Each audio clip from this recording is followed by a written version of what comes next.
మహేశ్వర్ గారు, కాపు ఓట్లకు వైసీపీ వేట అనే ఒక వార్తను చూడొచ్చు సార్. ముద్రగడ అలాగే వంగవీటి రాధ వీళ్ళిద్దరిని కూడా వైసీపీలోకి తీసుకోబోతూ ఉన్నారు. మిథున్ రెడ్డి సంప్రదింపులు జరుపుతున్నారనే ప్రచారం జరుగుతోంది సార్. ముద్రగడ పద్మనాభంకు కాకినాడ టికెట్, ఆయనకు కానీ వాళ్ళ అబ్బాయి గిరికి కానీ కాకినాడ టికెట్ ఇవ్వబోతున్నారు. అలాగే రాధా ఎప్పటి నుంచో అడుగుతోన్న central seat, Vijayawada central seat ఇవ్వబోతోంది అని చెప్పేసి. సో వీళ్ళిద్దరినీ కూడా వైసీపీలోకి ఆహ్వానించడం వెనుక ఉన్న రాజకీయం ఏమై ఉండవచ్చు?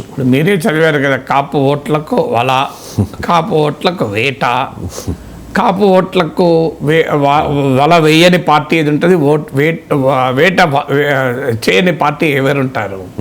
ఎందుకంటే ఆంధ్రప్రదేశ్లో ఒక గణనీయమైన సెక్షను రాజ్యాధికారానికి చాలా కాలంగా దూరంగా ఉన్న సెక్షన్. రాజ్యాధికారం అంటే మంత్రులుగా లేరని కాదు, సహజంగా రాజ్యాధికారం అన్న పదం వాడినప్పుడు ముఖ్యమంత్రి అనే పదంలోనే వాడతారు. ఎందుకంటే మన సమాజంలో నాయకత్వం అంతా ముఖ్యమంత్రి చేతుల్లో కేంద్రీకృతమై ఉంటుంది. అందువల్ల ముఖ్యమంత్రి కౌన్సిల్ మంత్రులకు కూడా అధికారాలు ఏమి ఉండవు. అందువల్ల చాలా కాలంగా కాపుల్లో ఆ హార్ట్ బాన్ ఉన్నమాట నిజం. ఎందుకంటే numerically very strong community. So across the state Kapu, Balija, Ontari, ఈ తూర్పు కాపు కూడా కలిపితే ఇంకా చాలా పెద్దది. సో ఇంత సిగ్నిఫికెంట్ కమ్యూనిటీ ఏదో ఒక పార్టీకి ఉపయోగపడ్డాం తప్ప మాకు నేరుగా లేదు అనే భావన ఉంది. ఈ భావనే చిరంజీవి ప్రజారాజ్యం పెట్టినప్పుడు భారీ ఎత్తున ప్రజారాజ్యం వెనక సమీకరణ కారణమైంది. సో ఆ ప్రజారాజ్యం అంటే చిరంజీవిని కాపు నాయకుడు అనలేము, ప్రజారాజ్యాన్ని కాపు రాజ్యం అని అనలేము. బట్ డెఫినెట్గా ఆ కమ్యూనిటీ గణనీయంగా ర్యాలీ అయింది. ఎందుకంటే ఏ పార్టీ అయినా ఆ ఒక్క కమ్యూనిటీ ఓట్లపై ఆధారపడి గెలవదు. జగన్ రెడ్ల ఓట్ల మీదనే సీఎం కాలేడు, చంద్రబాబు నాయుడు కమ్మ ఓట్లపైన సీఎం కాడు కూడా. అందువల్ల ఈ పార్టీల్ని, నాయకుల్ని ఒక్క కులంతోనే ఐడెంటిఫై చేయడం సరైనది కాదు.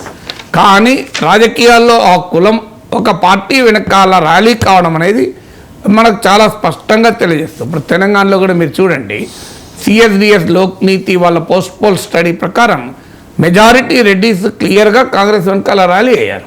అంటే కాంగ్రెస్ ఎప్పుడైతే రిసర్జెంట్ అయిందో, అధికారంలోకి వస్తుంది అన్న వాతావరణం వచ్చిందో, రెడ్డి ఓటు కాంగ్రెస్ వైపుగా గ్రావిటేట్ అయింది క్లియర్గా.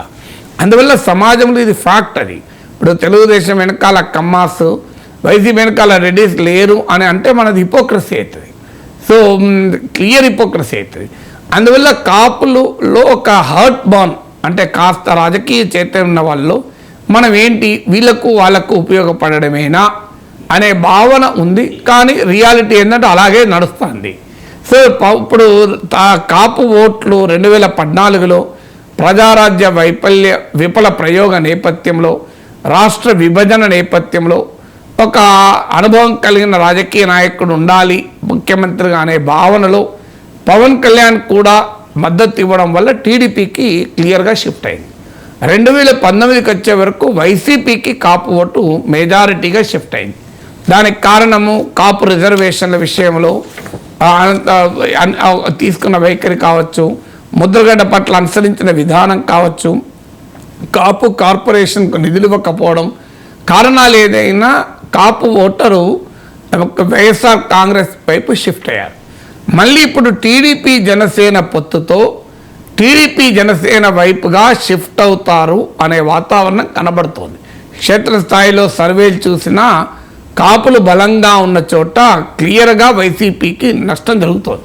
నేను అనేక సర్వేలు కూడా చూసి మాట్లాడుతున్నాను. సో టీడీపీ జనసేనల మధ్య ఓట్ ట్రాన్స్ఫర్ కూడా అవుతుంది, ఓట్ల బదిలీ కూడా పూర్తి స్థాయిలో జరుగుతుంది. అందువల్ల డెఫినెట్గా వైసీపీకి ఈ ఎన్నికల్లో అతిపెద్ద సవాల్ ఏదైనా ఉందంటే కాపు ఓటు. సో కాపు ఓటు షిఫ్ట్ అవుతే ఏంటి పరిస్థితి అని, ఇది ఇక మిగతా సవాళ్ళు అభివృద్ధి జరగలేదు, డెవలప్మెంట్ జరగలేదు, జాబ్స్ ఇలాంటి ఏమున్నా ఒక సిగ్నిఫికెంట్ ఛాలెంజ్ అది. ఎందుకంటే ఒక మేజర్ సోషల్ షిఫ్ట్ జరిగితే ఎన్నికల్లో ఫలితాలు తారుమారవుతాయి. ఇప్పుడు మీరు తెలంగాణలో గమనిస్తే ఎస్సీ ఎస్టీ ఓటరు క్లియర్గా కాంగ్రెస్ షిఫ్ట్ అయ్యారు. ముఖ్యంగా SC vote, Lambadi vote Congress క్లియర్గా షిఫ్ట్ అయింది. ముస్లింల్లో తిరుగులేని ఆధిపత్యం ఉన్న బీఆర్ఎస్ కాస్త గణనీయమైన ఓటింగ్ను కోల్పోయింది. ఈ సోషల్ షిఫ్ట్లు కాంగ్రెస్ విజయాన్ని రచించడంలో కీలక భూమిక పోషించాయి.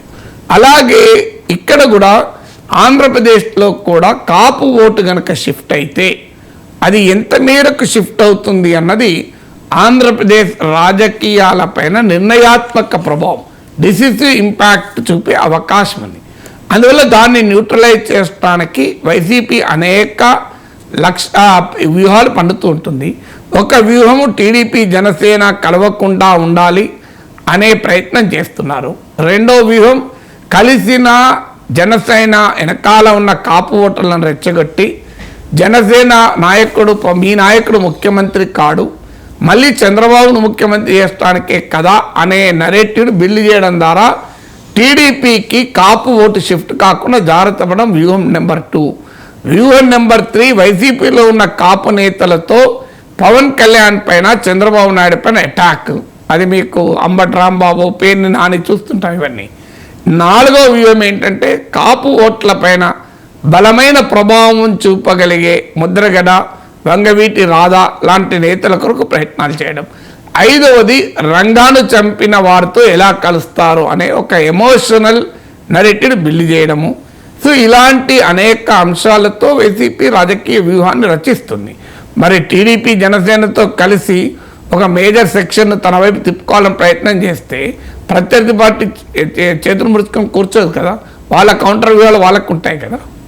Right sir. అంటే ముద్రగడ రాధా విషయానికి వస్తే వంగవీటి మోహన్ రంగా తనయుడు, ఆయన గతంలో ప్రజారాజ్యంలో ఉన్నారు, కాంగ్రెస్లో ఒకసారి ఎమ్మెల్యేగా కూడా పనిచేశారు. ఇప్పుడున్న పరిస్థితుల్లో ఆయన టీడీపీలో ఉన్నారు సార్. ఆయన గతంలో విజయవాడ సెంట్రల్ సీటు ఆశించి భంగపడి అవమానంతో బయటకు వెళ్ళిపోయానని చెప్పి చాలా సందర్భాల్లో చెప్పారు. టీడీపీలో యాక్టివ్గా ఉన్నారు ఆయన. అంటే వైసీపీకి వస్తే కనుక ఆ ఎఫెక్ట్ టీడీపీ జనసేనల కూటమి మీద ఎంతవరకు ఉండవచ్చు? అంటే ఏ ఎఫెక్ట్ లేకపోతే వైసీపీ ఎందుకు ఆయన కొరకు ప్రయత్నం చేస్తుంది? సార్ మీ కొరకు నా కొరకు ప్రయత్నం చేస్తుందా వైసీపీ? నా కొరకంటే అవకాశం నేను తెలంగాణ ఓటర్ను, మీ కొరకు ప్రయత్నిస్తుందా? చేయడం లేదు కదా. మరి వంగవీటి రాజా కొరకు ఎందుకు ప్రయత్నం చేస్తుంది? సో ఆయనకు బలం ఉంది కనుకనే, ఆయన రంగా కొడుకు కనుకనే, ఇప్పటికీ ఆయనకు కొంత హోల్డ్ ఉంది కనుకనే కదా ఆయన ప్రయత్నం చేయడం. లేదా ఎందుకు ప్రయత్నం చేస్తారు ఎవరైనా? అంటే కాపు ఓట్లలో చీలిక వస్తుందంటారు? అంటే ఒకవైపు పవన్ రావాలనేది కళ్యాణ్, వైసీపీ ముద్రగడ, ప్రయత్నం. వంగవీటి రాధా రావాలి అన్నది వైసీపీ ప్రయత్నం. వస్తుందో రాదో వెండితెరపైన చూడాలి.